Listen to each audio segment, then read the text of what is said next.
Again, thank you, everybody. And it's great to have Stephanie joining us from Chicago and Christine and Annette back with us.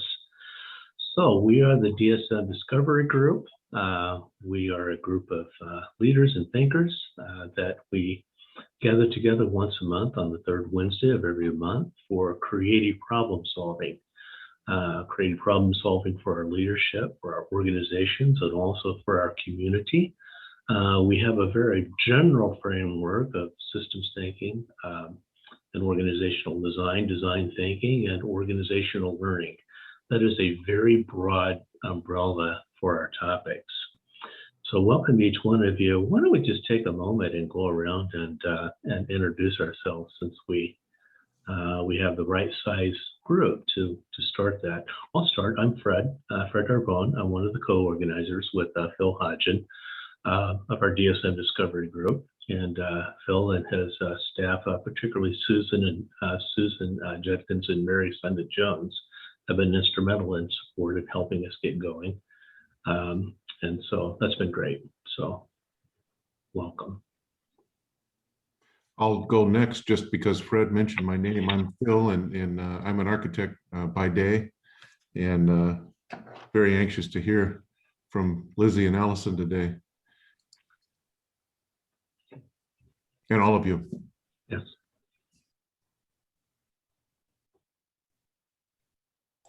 I can jump in. I'm Stephanie Kusabab. I'm the owner and CEO of Ascentium, which is a strategy consultancy here in Chicago. And I'm excited to be here with the group today. Thank you for having me.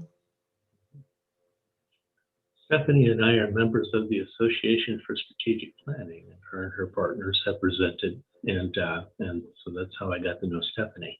And Stephanie will be presenting, Stephanie and her partner will be presenting in an upcoming meeting.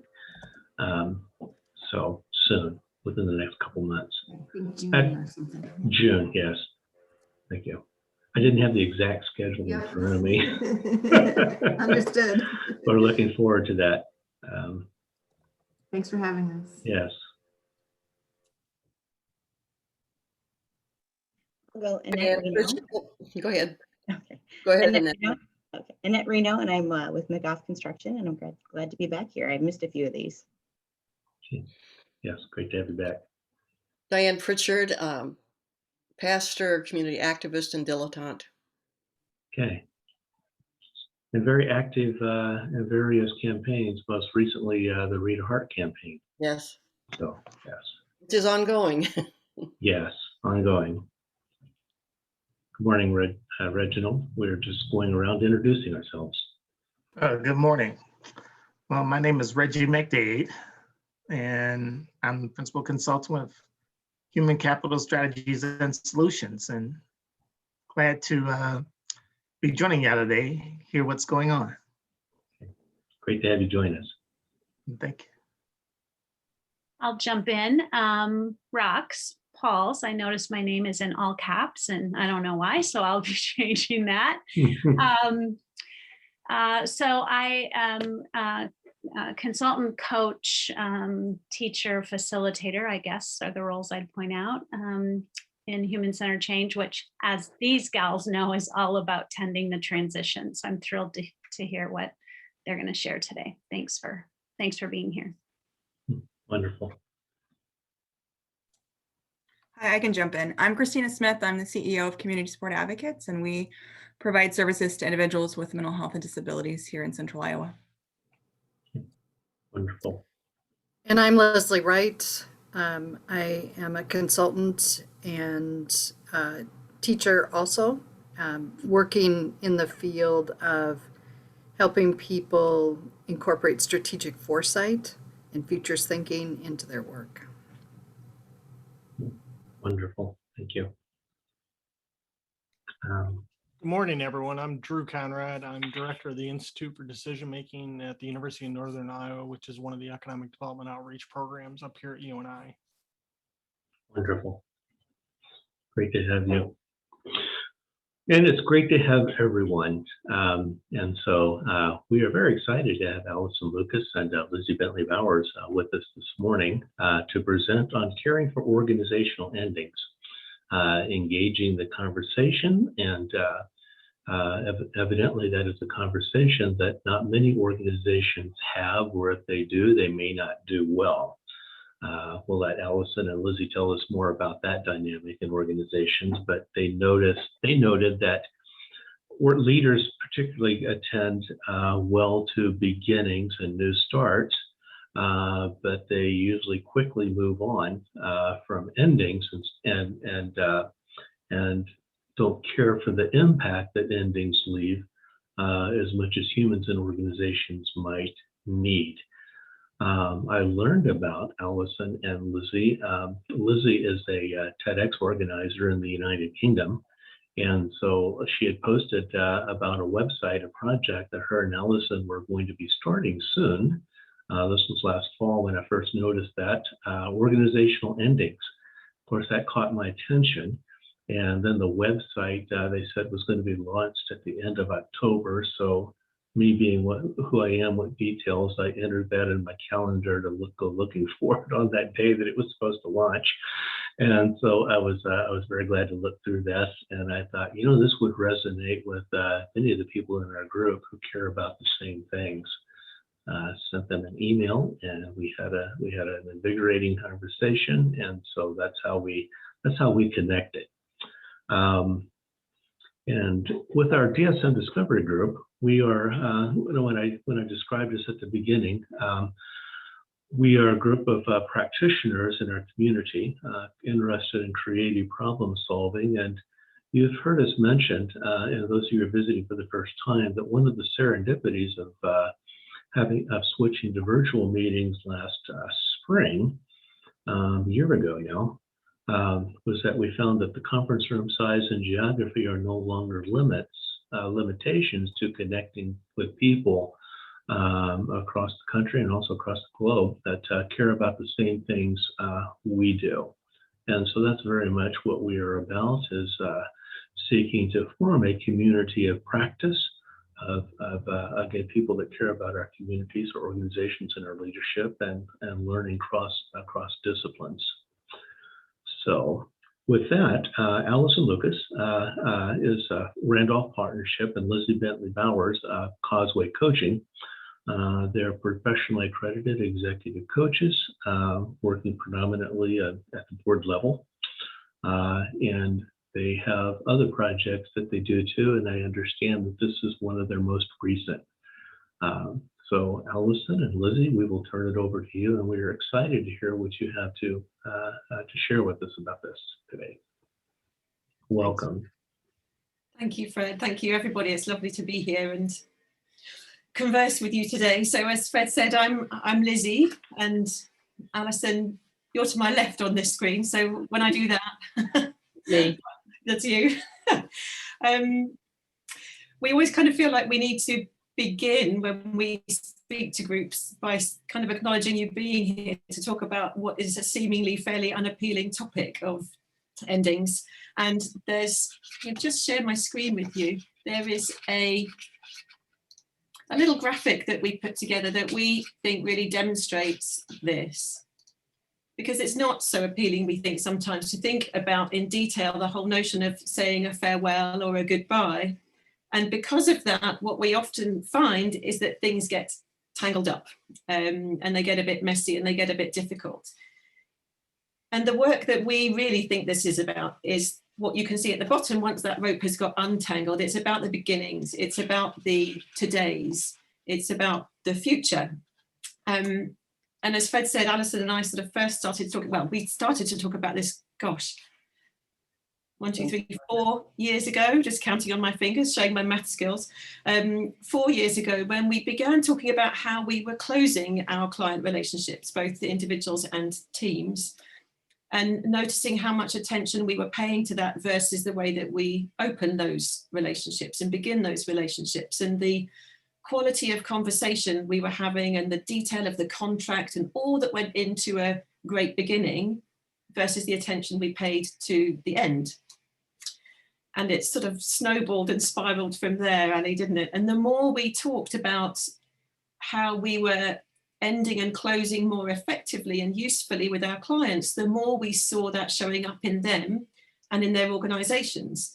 And the more we were then talking to our clients about the way that they were getting hooked or stuck or trapped in some unresolved stuff from endings they hadn't paid attention to, and how when we worked with them on that, they were so much more able to fully attend to the present and fully attend to their thinking about the future and to look forward creatively and positively. So this work is very much about brighter beginnings.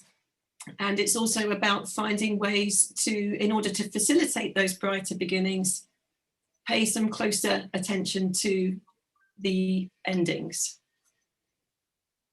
Thanks, Lizzie. And I think it'd be useful to, excuse me, a frog in my throat, bring us up to date in terms of from when we first started talking to Fred. It's been a really busy 6 months. So as Lizzie said, we've been doing the work, we've been having the conversations, we've been using it with our individual clients and the teams that we work with. And then the pandemic struck, and we had a conversation, or a series of conversations, about how we wanted to be more of a contribution and a sort of if not now then when moment, which was how do we actually take this beyond the conversations that we're having with our clients. We'd already written the article, so we published the article, we created the website, we're always putting more resources on there. We did a podcast, which is the most fun thing I think I've ever done. If anybody wants to hear about making a podcast, it is great fun because you just talk. And we've had an overwhelming response.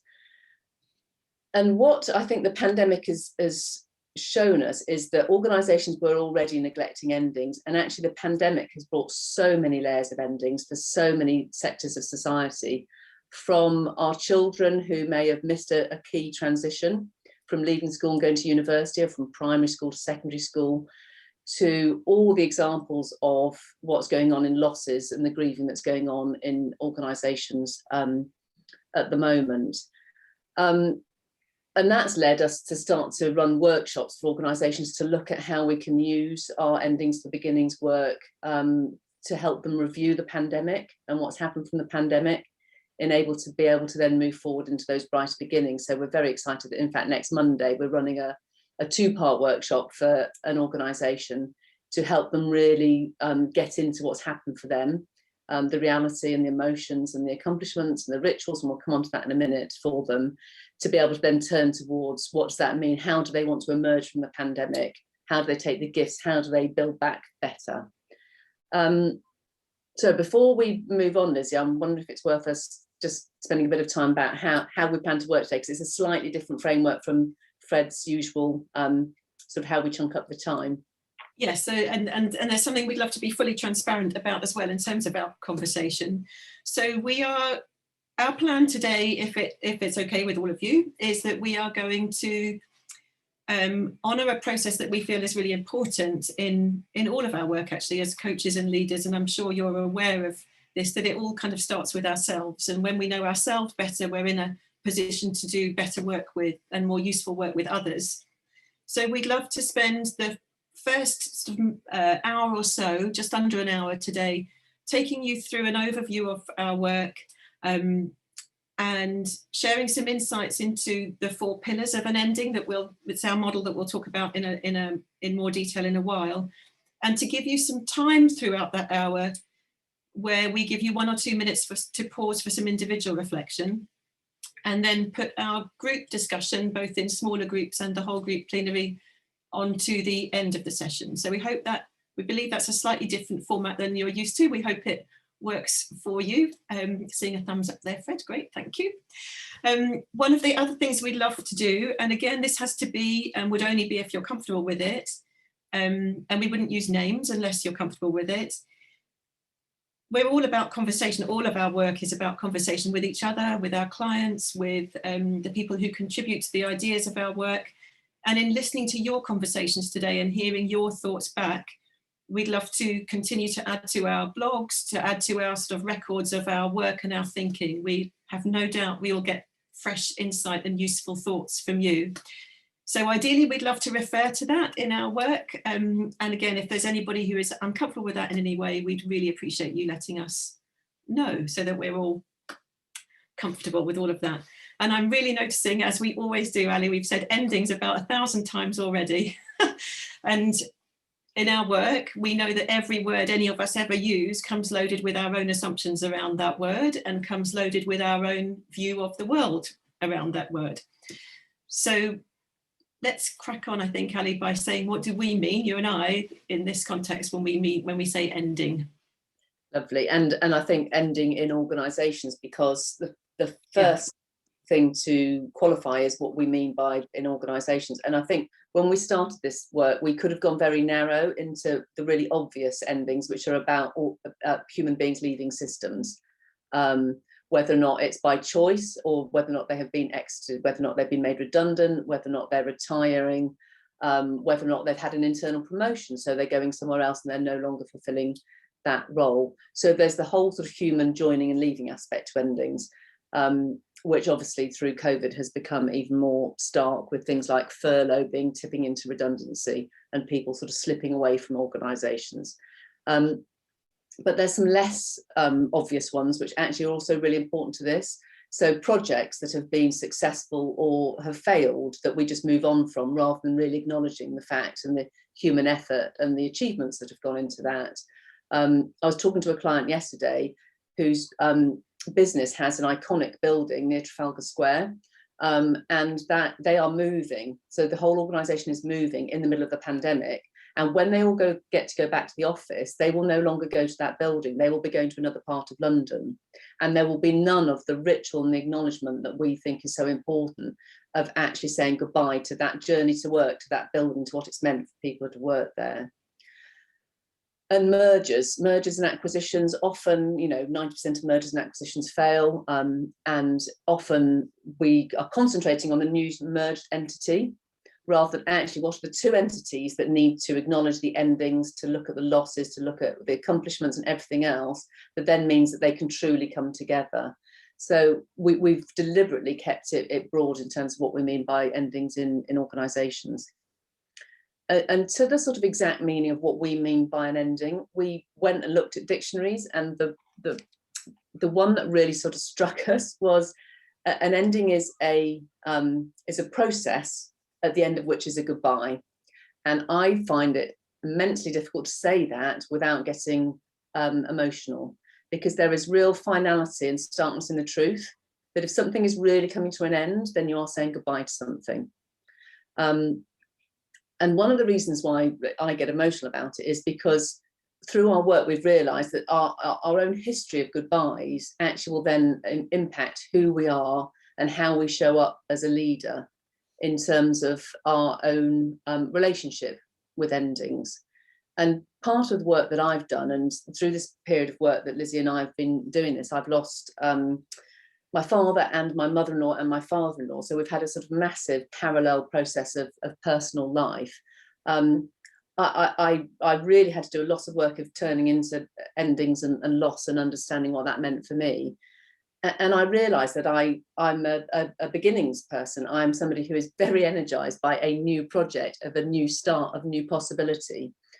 And so I have done my own work, as has Lizzie, in terms of turning towards endings and looking at what my relationship was with it. And a really simple example is, I might have been training with a group for 2 years, and we come to the last module and it's been beautifully facilitated, and the trainer is getting us all to do our closings.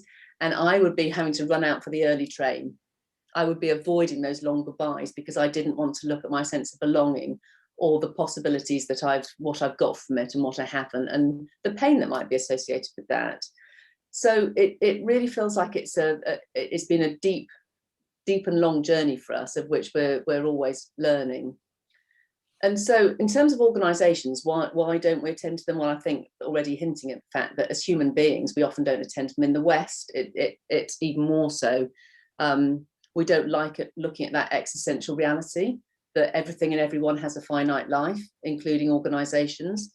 It's really difficult to face. And I think this year has been even more difficult than last year to face. I think there's something about organisational pace, the amount of clients that we have that are busy and fast-paced and always moving on. Actually, it's about getting stuff done and investing in beginnings and what next is possible and what's the next quarterly profit target. I think there's also something about organisational process. So in the UK, very common now is if you get made redundant or let go for any reason, you have a compromise agreement. A compromise agreement is designed by lawyers to protect the organisation and to protect the individuals and to keep things secret. And in fact, I think it often is very involved in that messy stuff of getting us stuck in not being able to truly express what's going on, both for the person that signed the compromise agreement, the leader who's instigated it, the HR department, but everybody else that's left in the system who is left wondering what actually has been going on here. When we started this work, we turned to our bookshelves and sort of said, well, you know, what's in the library? What references are there? And we found there was very, very little. We've got Brené Brown, who's talking about vulnerability. We've got Daniel Goldman, who is amazing at all of his emotional intelligence of what we're looking at. And we really only have got two sources that we found without going into psychotherapy. William Bridges' absolute, seminal work on transitions has heavily influenced our work. And we've both done a lot of learning with a chap called John Whittington, who looks at systems and what makes human systems healthy, but really very little else. And that was part of our motivation, because this can be scary stuff for leaders to really sort of test their confidence and their competence when they may not even be in touch with their own relationship with endings, to be able to attend to it for themselves and to be able to lead other people through this. So that's a long speech to say our motivation was one of a personal journey. We are always learning. This is not from a place of judgment. It's a place of this is tricky stuff. And if we can offer some handrails to help people safely move through it, then that's where our motivation is. I'm smiling, Ali, because I've quite often been the person running after Ali as she leaves one of those training rooms, saying, hold on, we didn't get a coffee in the diary. So it makes me smile. So we'd love you, as you go through this next hour or so, to notice how your history of goodbyes in organisations impacts the way that you approach them in your own. And to come with us on this exploration of how understanding that the ending is part of the future has an impact on the success of the future. I should have said, actually, please do put questions and comments in the chat. We'll very happily address questions as we go if we can, or certainly when we come together at the end, but do share any thoughts. So we'd love to start with, Ali mentioned the handrail, the sort of what is it that you can use to walk your way through an ending.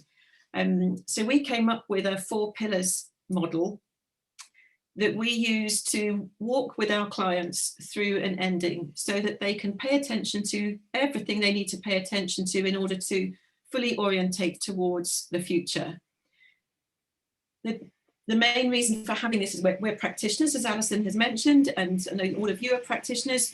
This is a tool for us to use, but it's also so that we don't miss anything. As we did the work and we progressed through the work, we noticed that even between us, there were elements of the work that each of us was more sort of attracted to or felt more comfortable with. And perhaps we might sort of easily turn away more quickly from some of the other elements of the work. And if that were true for us, it was likely to be true for our clients. So we wanted to make sure that we gave this guide as to some really key areas to pay attention to. So let's give you a brief overview of those to begin with. Oh gosh, what am I doing here? There we go. Thanks, Lizzie. So the 4 pillars are reality. The first one is reality, and this is, and I think we've already started mentioning bits of this, this is about starting to fully articulate the situation, the truth, the whole truth, and nothing but the truth, including what we call all the tricky and messy stuff in that rope visual at the beginning. I will show you my rope when we do this live with a team. This is the rope that that I stick in the middle. It's much nicer on the little thing we got at the beginning. So it's really to look at the reality, really to articulate it, and to get under the skin of what we may not be fully acknowledging. The second one is emotions, and this is, once we've ensured that we've really got the full picture, actually to really get in contact with how how you feel and how others that are part of this change and this transition and this ending are also feeling. And then we move through to accomplishments. So this is the important work of acknowledging what has been accomplished by whom. We found this is prime territory for people to get stuck in old stuff without really knowing why. There's often some accomplishment that hasn't been noticed or noted that leads to that getting stuck. And there's something, well, our phrase for this pillar is there is always something. There is always something that has been accomplished, and to do the work, especially when it's more difficult to find it and name it, is a really important part of this process, not one to be hurried or glossed over. And then finally, once we have looked at those three pillars, the fourth is ritual. So this is about choosing one of them, or more perhaps, of the myriad of ways that we can say that proper goodbye, and in doing so be able to turn our energy and attention towards the future. So we've seen in the individuals and teams that we've worked with on this, we've seen a difference in energy, we've seen an impact on their alignment, their focus. People seem to have less on their minds when they've paid attention to this. There are some real rewards around connection as a team, and as we say, energy and focus, but also some sort of individual freedom too. So I think we're heading towards our first pause because we've talked a lot. So Ali, before we start that first pause, do you want to say our small print on that? Yes, I love the phrase our small print. And our small print is start with yourself and work safely. We're aware as we do this work with individuals and teams that, as we've said already, it's an area that people often choose not to engage with. And I've already told you a bit about my own experience of sort of avoidance of pain and looking at sort of sense of belonging. And as Lizzie says, we know that it releases energy, and it's really important in terms of forming those brighter beginnings. And it can be challenging and emotional stuff.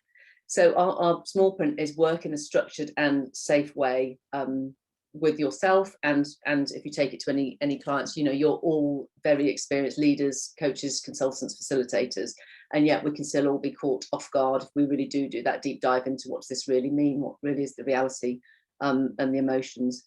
And therefore, if it brings something up for you, go to wherever your normal support network is, whether it's your supervisor or a trusted friend, to actually, you know, work through what might have come up for you. So we're going to go to our first pause. We've got that slide, Lizzie, and we've got 3 pauses as we go through, which we would love you to just take a minute to think what has resonated for me, because what we'll do later on when we go into the breakout rooms is bring all those gatherings together for you to then share with your colleagues. So just take a minute to think what has resonated for me so far.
So we're going to give you a little bit more detail about each of the pillars now, starting with reality. So Lizzie, why did we start with reality? Because it sounds rather obvious. It does. It does. So the reality is the obvious bit.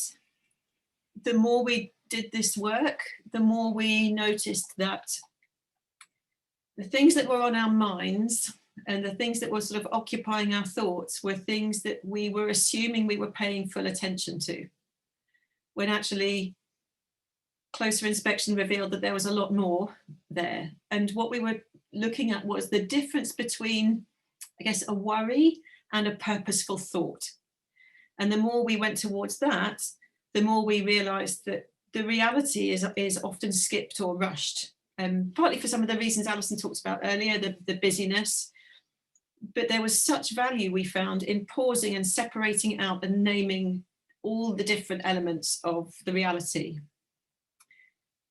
It's that difference between sort of knowing something here and then truly feeling something, because we have separated out all the different parts. We've gone towards some detail and we've stepped back. And often what we realized it brings us back to that in that reality is often a fairly simple statement that is then much more loaded with meaning. So an example being from Monday, I will no longer be working here. And Monday will be different in that. And then listing out what all those different constituent parts will be. That turns I won't be here on Monday into something that has much more structure and scope and breadth and depth from which a client can work and truly orientate towards where they're heading next. And we keep using this phrase tricky and messy stuff. And we searched for lots of sophisticated, grand ways to say messy stuff, and we just kept coming back to messy stuff. So the reality often, as we go towards it and untangle it, reveals messy stuff. It reveals the fact that whether it's a successful ending, and this work is absolutely about things that have gone well and completed in a successful way, as well as things that haven't. But quite often there is a lack of agency in the decision. There are ways in which whatever it is has closed that are beyond our control. Quite often for a leader bringing something to a close, there are things that can't be talked about openly and publicly, either positive or negative ones. And that in turn can lead to an assumption that we move on.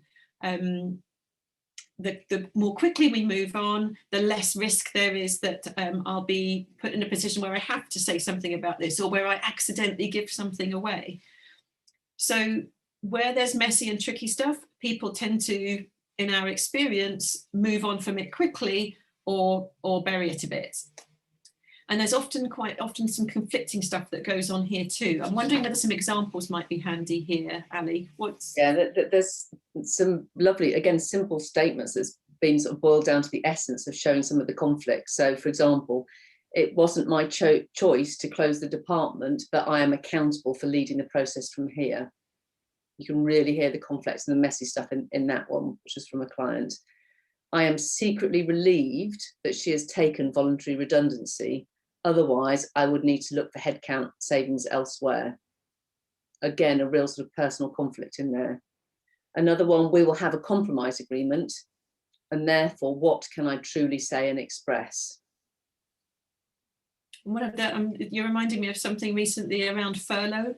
We've come across lots of complex situations recently with furlough, in terms of as people start to come back from furlough and or not, and all sorts of complex reasoning and thinking behind that sometimes can be shared and sometimes not.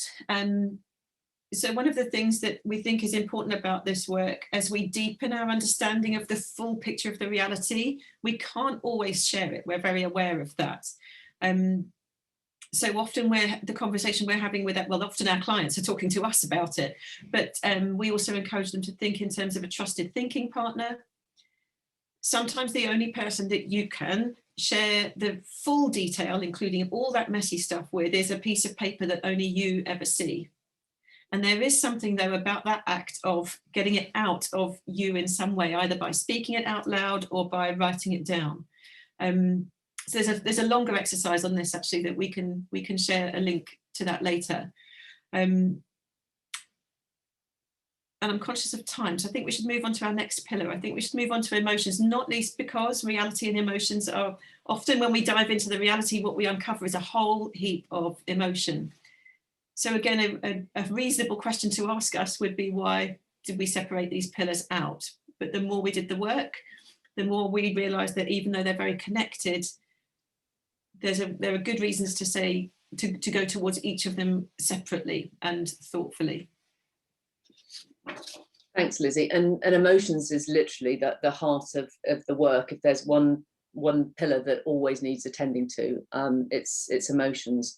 And in our experience, the direct consequence back to that sort of systemic understanding of avoiding and not acknowledging and having the conversations, even if it's with yourself, is that in a system, it often goes elsewhere. It ripples through a system in terms of mistrust, disquiet and unhappiness goes elsewhere. Conversations happen behind closed doors or whispered at a water cooler back in the day when we could all be around a water cooler, and people feel unheard.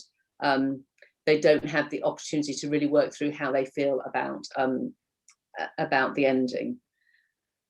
And what often also happens is that we contain it internally. And often that's about, how we've been brought up in terms of what emotions are allowed and not allowed, what we think is appropriate to share. And often it's a short-term tactic to get through the crisis. And we did a talk to a group of CEOs of charities back in, was it October, Lizzie? Mm-hmm. About this. And some of the comments that we got in the chat was that they literally, because they had been, managing the crisis for 6 months, when they sat and listened to us, then floodgates opened in terms of how much emotion they had about what they had been managing, because it's the first time that they had really paused. It was extraordinary, moving moment, actually. And there's something they realised that was quite high risk in that if the first time they had acknowledged those emotions was with their teams and organisations in a way that they weren't then able to be sort of fully present and fully in control of, that wasn't necessarily we're all about vulnerability. We support vulnerability in leadership, and there's vulnerability and there's finding yourself in a place that you can't control, which is something very different. And so that the work of acknowledging the emotions for themselves before that they went and ended up doing it in a way that they weren't comfortable with, they realised was an incredibly useful thing to have done. Yeah, thanks, Lizzie. And then there's something about when a client says to me, for example, I'm frustrated, I sort of see it as a bit of a boilerplate, which is, whoa, what does frustrated mean? Is that polite? Because actually you don't want to say what's beneath that: anger, sadness, grief, regret, all the different actual emotions that might be going on. So there's something about finding ways of actually getting to the emotional heart of it. And in our experience, and when we do this in a room with the rope, we often have an emotions field where we will have all the emotions out on cards and invite people to wander around and pick up the emotions that relate to the particular ending, because we don't tend to have one emotion about something. Emotions are complex. We are complex beings, and there may be lots of different emotions going on around it. So an example was, I was working with a client who had worked through the pillars, and they end up saying, I'm sad that it hasn't worked out. I have real gratitude that the person that I'm letting go is going with grace, and I feel guilty because I didn't do enough to performance manage them. Now that is a complex cocktail of emotions that she then worked through. And there's something about also, if there's a fear of what people might name negative emotions, so the pain, the guilt, the loss, all of that side actually stops the potential of looking at the accomplishments and the joy and the love and the belonging of everything else. So if we block out part of the emotional sense that's going on for us, actually we deny the other side of the coin. And when I did my own work on this, and I was not wanting to look at pain, I ended up with an image that actually pain and love for me in relation to this are two parts of the same coin. So by doing the emotional work, we actually get the opportunity to really work through what's really going on, and knowing that we need to do that in a safe, as Lizzie said, way. And one of the lovely films that we both love is the film Inside Out. Fantastic cartoon, little girl with all her primary emotions are running her head. And actually, it's a really useful analogy for this, because the film is all about how joy runs everything, which I think is very related to me. And actually, the whole film is about how actually they need to acknowledge sadness, because she's moved and she's lost her friends and everything else. And actually, when sadness gets a place at the driving seat, everything's more balanced, and she can actually reconnect with her parents and where she's going. So it's a lovely analogy for this work. So Lizzie, do you want to take us into the next? Yeah, pause? we love that. We love that. We love that when all is acknowledged, more is possible. And in both these pillars, these first two pillars that we've shared, there's a similar thing happening, which is that what we tend to see is that the predominant parts of the reality, the predominant emotions, those are the ones that get all the attention. And when we separate things out and name it all, we're in a better position to do the work that we need to do next and be present for the people we want to be present for. So we'd love to give you another moment. We've talked a lot again. We're going to keep doing it. But in between, let's give you a moment to absorb and think about what in terms of what you've heard so far of these first two pillars in our model, what is this revealing for you? Just take a minute for you.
So Lizzie, I'm just checking the time, and I think we've got about another 10 minutes, then we'll be going into breakout rooms. So we're just going to cover the last two pillars, of which the next one is accomplishments, which I can firmly tell you is Lizzie's favourite.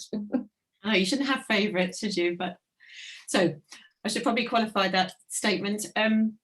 We almost called this pillar acknowledgement. And we realised it might be a cultural thing here in the UK, but we realised that was making it too easy for people who weren't comfortable, particularly acknowledging their own accomplishments, to gloss over those.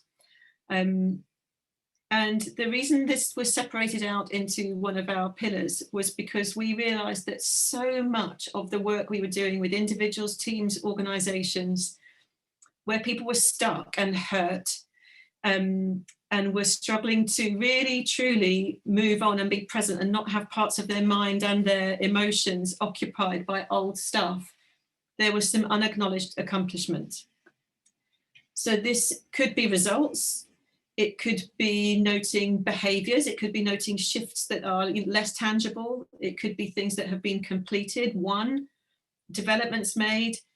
But essentially, this pillar is about ensuring that appropriate attention has been paid, people have been seen, people have been heard.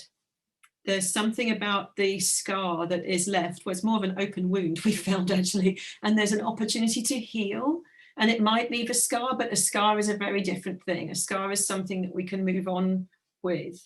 There's something about dignity that comes with paying attention to accomplishments. And the reminder here is this is important for positive endings too. So something that we've seen when something has ended well is that someone, for example, might get really stuck in the fact that their contribution wasn't acknowledged. In the celebration of the whole, the individual got a bit lost, and they struggle to move on from that. And one of the other things that can lead to is people struggling to name it for ourselves. And I think we all would probably know that knowing our strengths, being willing and able to name them is a significant part of confidence. It's an important part of the contribution we're able to make. So when someone else hasn't acknowledged and seen our accomplishments, that adds to those doubts. It gets messy. We've used the word messy quite a lot. We've noticed that people need to get quite creative about this in the current context online. And one of the examples we've seen recently was, so let me rewind a little bit and say platitudes is something that there's a risk of here. Those moments when someone says thank you or says something appreciative, but you don't really truly believe it. We were working with a leader in a school, actually a head teacher, we have her permission to share this story, but she could point to me, she could say, look, here are all the places in the briefings and the meetings that I run. Here are the scripts where I say thank you and where I think I acknowledge achievement.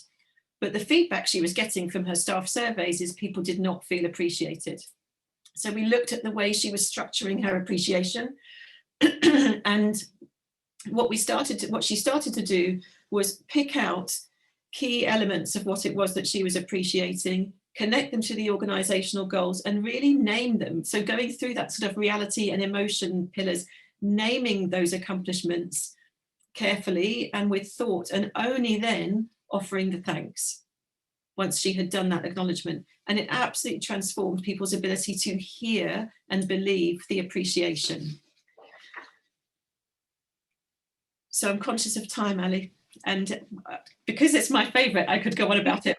So we need to stop you there, Lizzie, and move on to ritual, which is one of my favorites, if we're our favorites.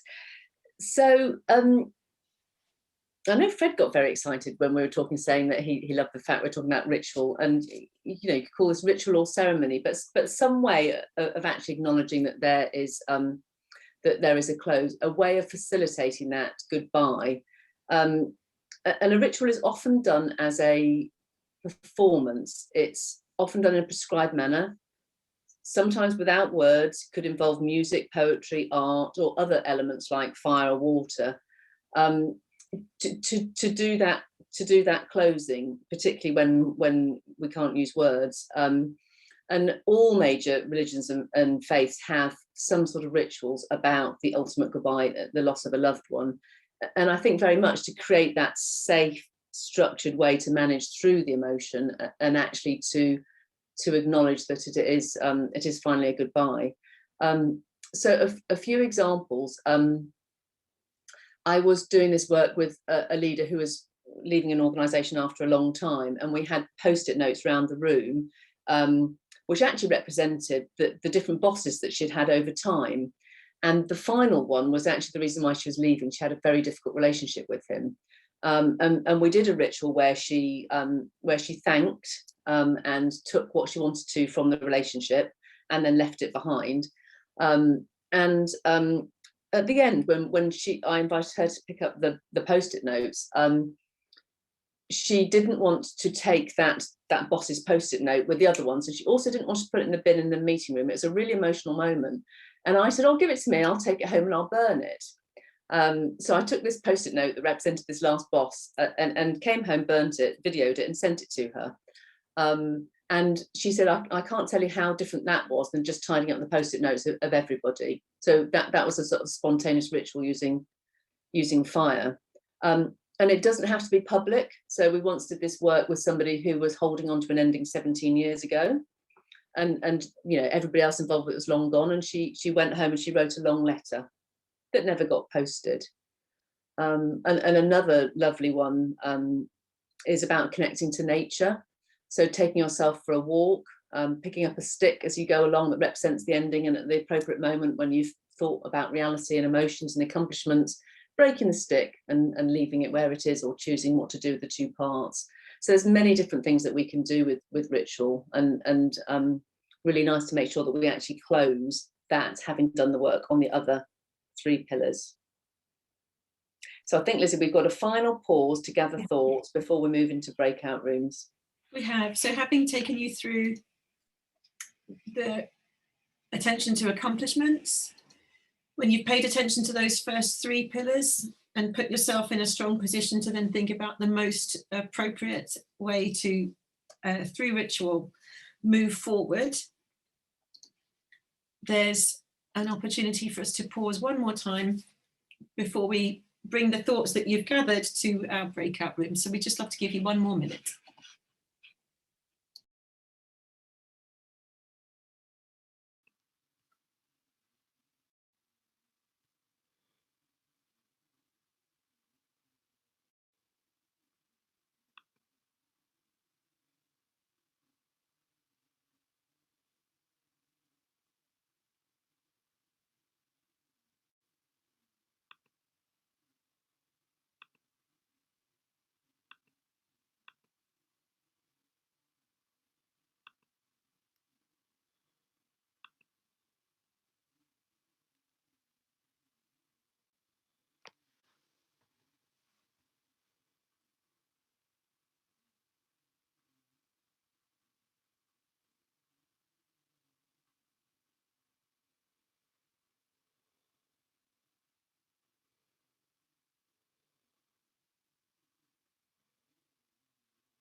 So thank you. It has been a little bit of a whistle-stop tour through our pillars.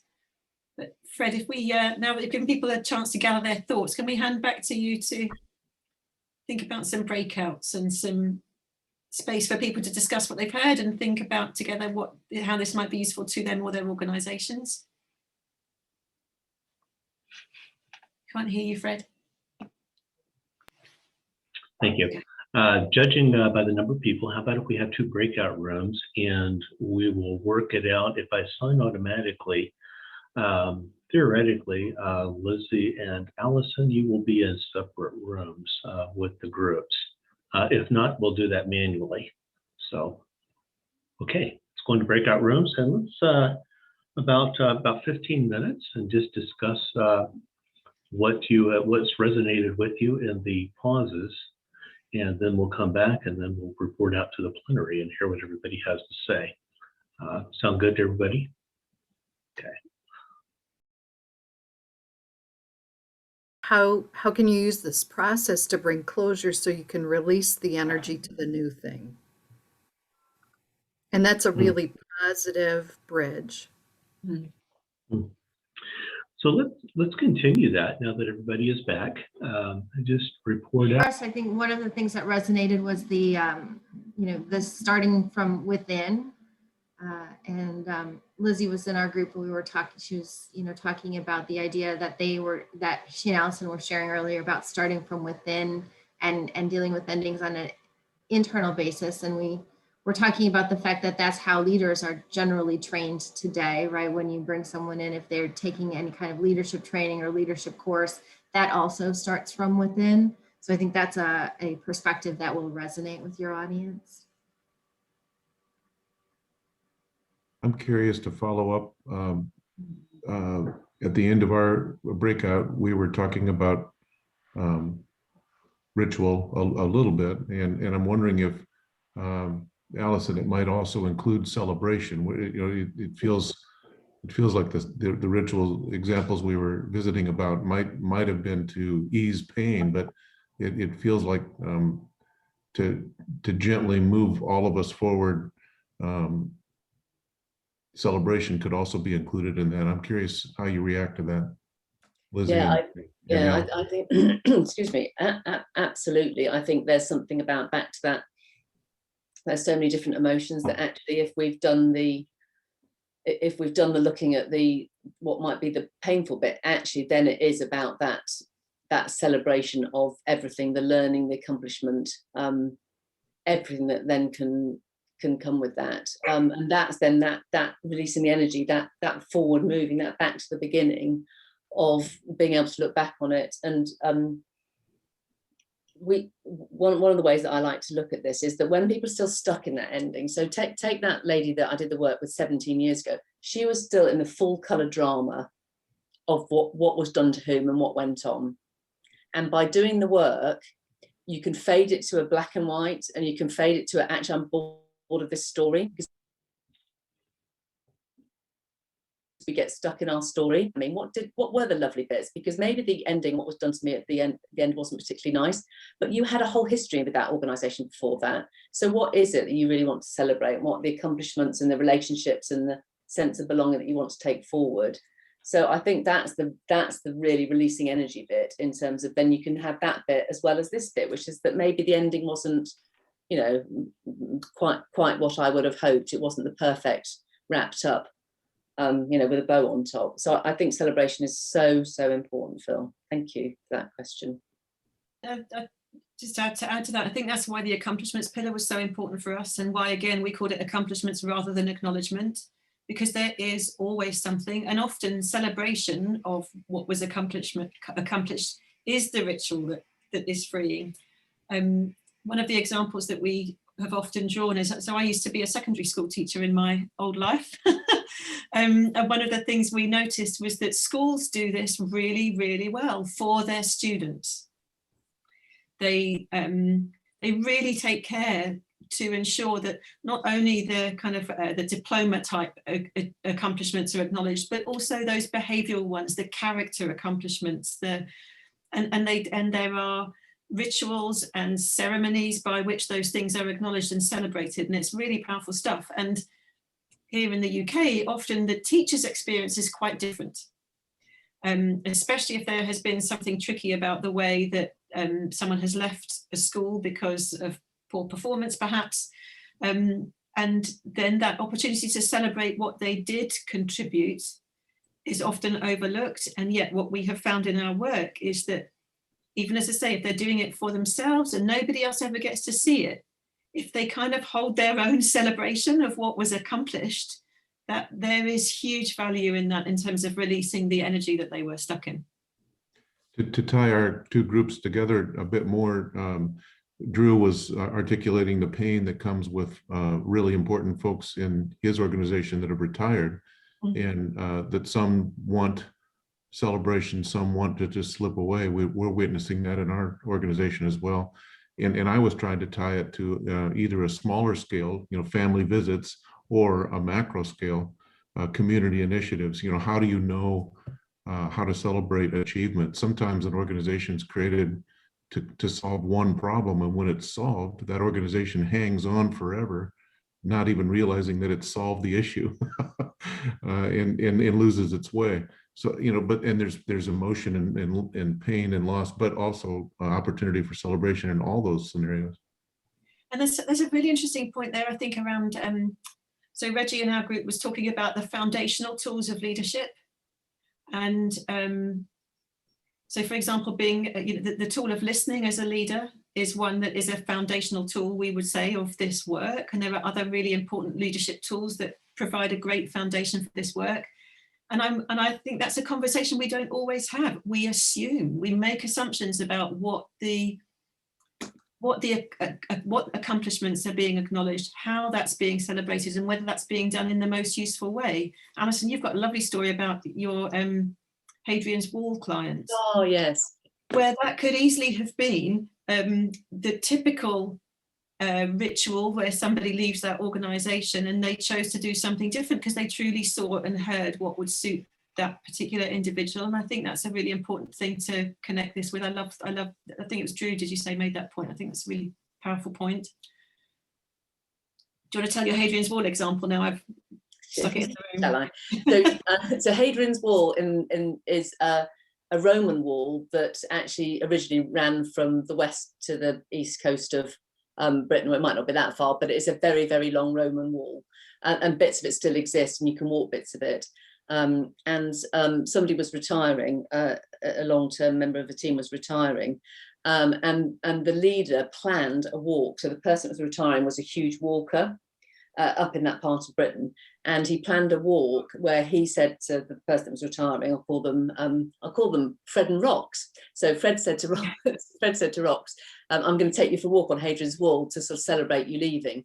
And Fred and Rox set off along the wall. And what happened is that Diane and Drew and Annette and Stephanie all popped up at different parts along the wall in the order that they had known him. So they honoured the order of time.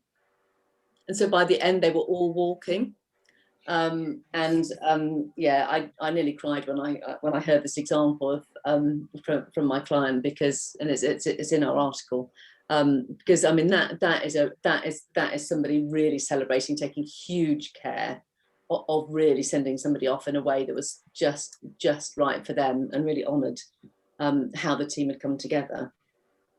Mhm. Lovely example. Thanks for sharing that. You mentioned the article. Are we able to get a copy of the article? Yes, Lizzie, do you want to? Yes, and actually, Stephanie mentioned, so in part of our conversation as well, we were talking about tools and ways in. So on the Endings for Beginnings website, and I will put that in the chat in just a moment. You can put the slide up, Lizzie. Oh, is it on the slide?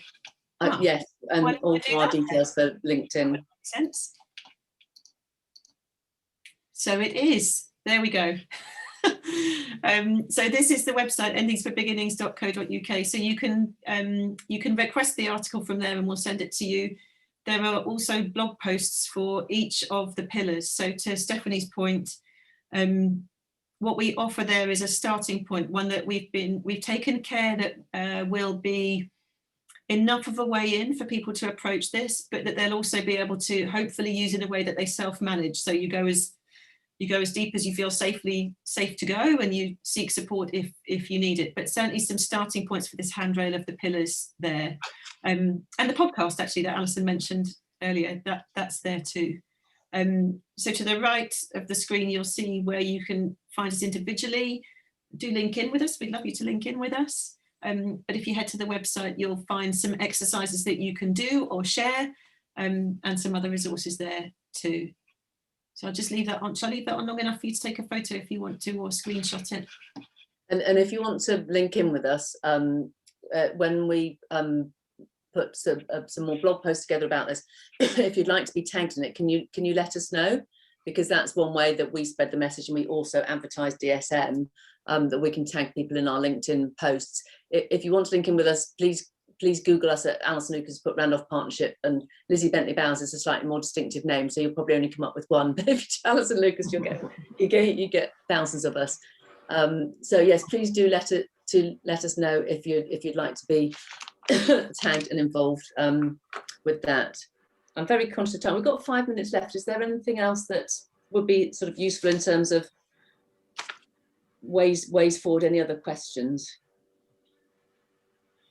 Let me ask, would everybody that's on this call, would you be okay if I just sent your contact information to Lizzie and Alison, and they could just add you to their list? Would that be okay? I will just do that. Okay, so you folks will be receiving that. Let me point out before we end. Let me ask: are there any other questions, comments? Thank you. Great work. It was really interesting conversation. Thank you. Thank you. Okay. We're so glad, Alison and Lizzie, that you were willing to join us all the way from over there and to learn together. So, and again, I'll send you that list not long after our call so that you can just contact everybody. So looking forward to our next meeting in April, on the third Wednesday in April, we will have Seth Watkins. Seth Watkins is doing Seth Watkins has done a lot of work also with Bob Riley in the agricultural innovation and conservation here in Iowa. Seth Watkins is one of our TEDx Des Moines speakers. He has a farm, a legacy farm that has been in his family since the mid-19th century. And as he learned about the impact of farming methods, he began moving into sustainable farming practice. And his farm is still profitable. And so he will talk about the innovations in agriculture and the difference that is making not only for Iowans, but also for our land and conservation. So that will be a great topic. And so, Is there anything else for the good of the order? Jason, at the symphony in our staff meetings, Leslie, he would always say that at the end of staff meetings. Jason was is Leslie's husband. So Jason would say, is there anything else for the good of the order? And I have picked that up and I have been saying it ever since after all these years. And so, okay. Thank you everybody for joining us. This was a rich conversation. If you'd be watching for the invitation for next month, that will go out on the 1st. And you should be watching for communication from Allison and Lizzie, since they will get your contact information. So thank you, everybody. Thank you so much for having us. Thank you. Thank you. Had a really wonderful Thank you, conversation. everyone.